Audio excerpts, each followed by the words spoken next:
c'est que en fait, le contrôle est devenu une sorte d'éthos contemporain, c'est-à-dire un comportement généralisé dans la plupart des individus et de la population. C'est-à-dire que c'est plus du tout quelque chose qui vient du haut, qui descend sur nous, c'est quelque chose qui est quasiment horizontalisé. C'est-à-dire qu'aujourd'hui, moi je le dis souvent, tu vas à l'entretien d'embauche, tu vas googliser ton patron et regarder un peu ce qu'il a fait, regarder ses vidéos, regarder ce qu'est la boîte. Lui, le patron, il va embaucher généralement, parce que c'est ce qu'ils font, il va embaucher un hacker qui va aller sur ton compte Facebook et regarder, en gros... C'est pas un hacker la plupart du temps. Oui, mais bon, voilà, c'est du bas niveau de hack, quoi, tu vois, mais... donc, il va voir et il va commencer à regarder ce que tu as fait, peut-être au niveau syndical, au niveau de la militance, etc. Bon.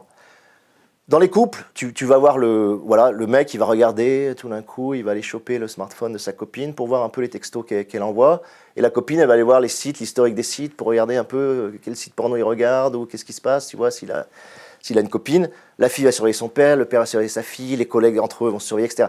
Donc on a tous appris à utiliser ces outils-là pour, en fait, quand tu regardes, pour se rassurer. C'est-à-dire pour conjurer un ensemble d'incertitudes dans lequel, c'est-à-dire l'incertitude que ma femme me soit fidèle, par exemple, ou l'incertitude que mon patron soit vraiment un type bien, ou l'incertitude que l'employé soit pas le premier mec qui va te montrer un syndical dans ta boîte, tu vois.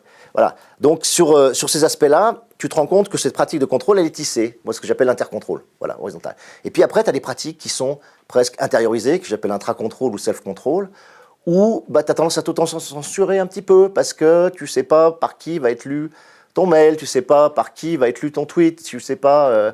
qui va regarder ton smartphone, tu sais pas si ta vidéo, elle va être... voilà. Donc, tu as toute une pratique. Moi, j'avais été frappé aussi, par exemple, tu vas au Festival de Cannes.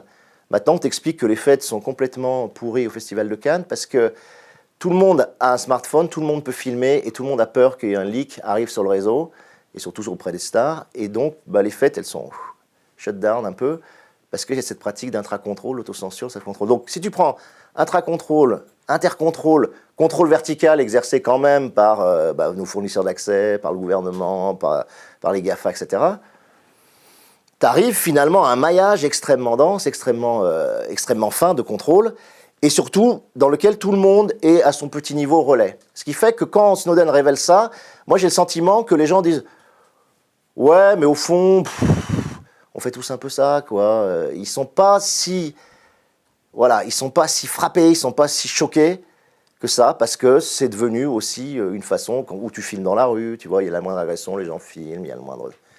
Donc même l'outil, le fait de pouvoir filmer à n'importe quel moment, c'est un vrai outil de contrôle en réalité, c'est un vrai outil panoptique, quoi. Donc voilà, moi je pense qu'il y a un phénomène comme ça. Donc ça révèle beaucoup de choses sur l'éthos contemporain, qui est un éthos, pour moi, vraiment de contrôle, et qui... et alors moi, voilà, après j'étais plus loin, je me suis interrogé aussi pourquoi cette volonté de contrôle, qu'est-ce qui se passe qui fait que cette société-là a tendance à fonctionner sur cet ethos-là.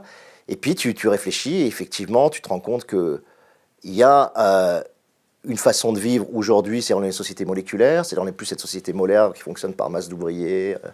On est dans une société très liquide, chacun a sa petite particule, chacun se déplace comme ça de façon assez individualisée. Et plus tu es individualisé, plus tu as besoin de te protéger, plus tu es fragile, plus tu es vulnérable.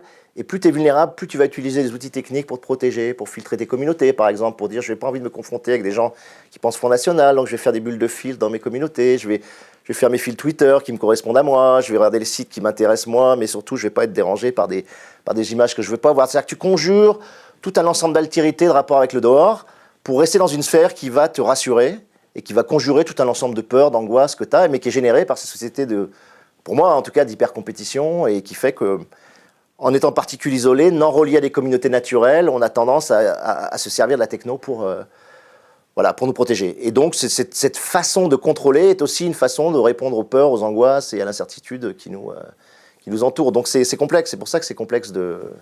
Voilà.